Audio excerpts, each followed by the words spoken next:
नमस्कार, मी रोहन उत्तम Kamble, VS panther तालुका उपाध्यक्ष अहमदपूर।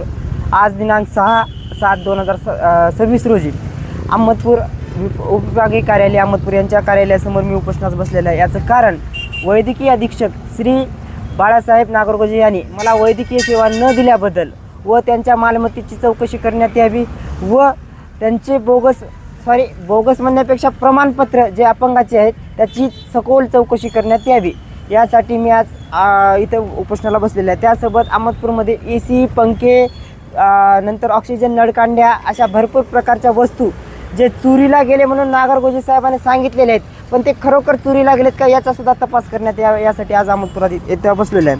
मी दिनांक 22/4/2026 रोजी मला पोलीस स्टेशनमध्ये मारहाण झाली म्हणून मी ग्रामीण रुग्णालय या ठिकाणी गेलेलो होतो।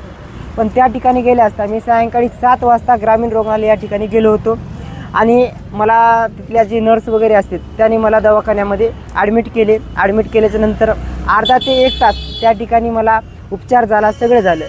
अचानक भयानक नागरगोजे साहेब दवाखान्यात आले आणि आल्याच्या नंतर डायरेक्ट येऊन मला खाली बसवले, तिथं बाहेर आणायला म्हणले। बाहेर आलो मी, बाहेर आल्याच्या नंतरच्या हाताचं सलाईन काढा रे, मला काहीच नाही झालं चालायला।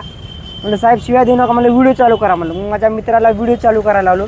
मग व्हिडिओ चालू केल्याच्या नंतर पूर्ण ती घटना माझ्याकडे व्हिडिओ क्लिपमध्ये आहे सुद्धा, आत्तासुद्धा ते पत्रकार साहेबाला देतं तेही तुम्हाला दाखवतील व्हिडिओ क्लिपमध्ये नेमकं काय झालं। त्यानंतर मला तिथून उठवले आणि हाकालून दिले। मी त्या ठिकाणी कसल्याही प्रकारचं वाद घातलं नाही, काहीच नाही, गपचीप बाहेर निघून आलो। दुसऱ्या दिवशी निवेदन वगैरे अर्ज दिलेलं आहे आणि 1 महिना झाले, म्हणजे 2 ते 3 महिने झाले आणि मी निवेदन दिले आणि 1 महिनापूर्वी मी उपोषणाचा इशारा सुद्धा दिला की सदर घटनेची सखोल चौकशी करण्यात यावी, दोषीवर कठोरातली कठोर कारवाई करण्यात यावी।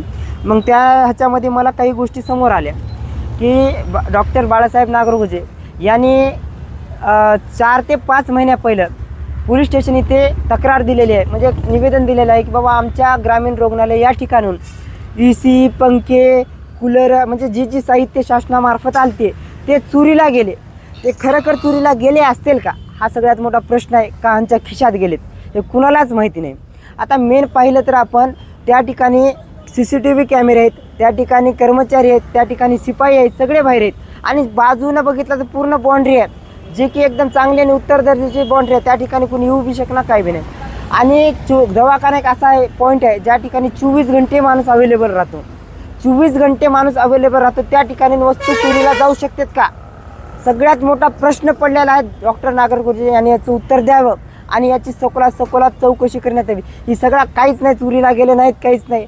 आलेला निधी आणले असतील, वस्तू आणले नाहीत म्हणणं गेलो आम्ही, आणले असतील त्यांच्या स्वतःच्या दवाखान्यात बसवण्यात आलेल्या आहेत। त्याचबरोबर आमच्या जे कर भरतो त्या करामधून आणल्या पगारी होतात, आयत्या पगारी।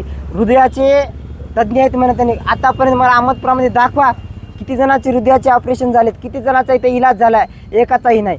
कशाला दवाखाना टाकला की काय नाही की या ठिकाणी आलेला पेशंट धर लातूरला, ते बी प्रायव्हेट गाड्यामध्ये।